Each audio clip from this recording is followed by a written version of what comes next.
What makes a dominant relief pitcher? Things like pitch location, movement, confidence, and staying calm under pressure are very important, and of course, there is velocity. St. Louis Cardinals relief pitcher Jordan Hicks has averaged over 100.5 miles per hour on his pitches since entering the league in 2018.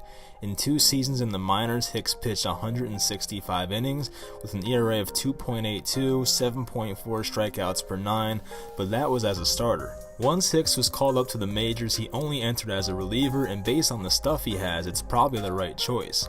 Hicks made his first major league appearance at the age of 21, and as a comparison, the average age for a major league debut is 24 years old, so it might have taken him a while to adjust. Right away, you could tell Hicks was special. He beat out accomplished closer Aroldis Chapman for the fastest pitch in 2018 at 105.1 miles per hour. Former starter Bud Norris was the closer for the majority of the season for the Cardinals, but his struggles opened up the door for Hicks to save 6 games in his first season. According to Baseball Savant, Hicks was in the top 1% of the league in barrel percentage at 0.9% and was top 5 in the league in expected slugging percentage of .295. The one thing that held Hicks back in his first year in the majors was his control. Hicks had a base on ball percentage of 13.3%, which was in the bottom 4% of the league in 2018. Along with his 5.2 base on balls per 9, he also hit 8 batters that season and was top 10 in the MLB in wild pitches that year, which obviously is not a good thing.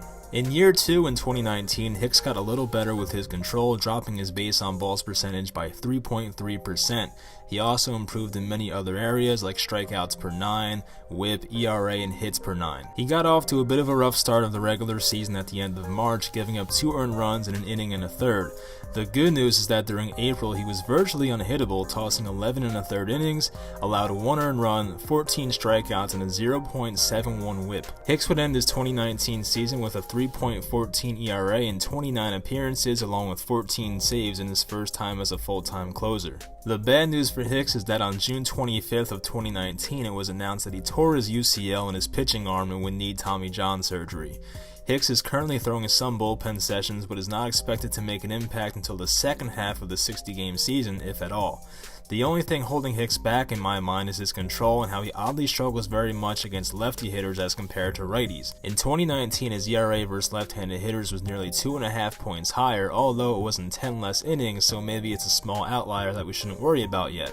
As for a comparison, in his rookie year in 2018, there wasn't much disparity in his numbers between lefty and righty batters, so we'll see what holds up during his career as it goes on. So why should baseball be scared of Jordan Hicks? Well, let's see. He's only 23 years old, he can reach nearly 105 miles per hour on any given pitch, and he has a nasty sinker and slider combination that's 2 of the nastiest pitches in baseball. Obviously, for someone that possesses so much velocity, he could end up wearing his arm out and become the next Joel Zumaya, sorry Tigers fans, but if Hicks can stay healthy and improve as a pitcher in general, he can be one of the scariest relievers in baseball for the next decade. The good news for Hicks is that he's on a team that, despite having a quote-unquote not exciting roster, they always find a way to compete and make the postseason more times than not.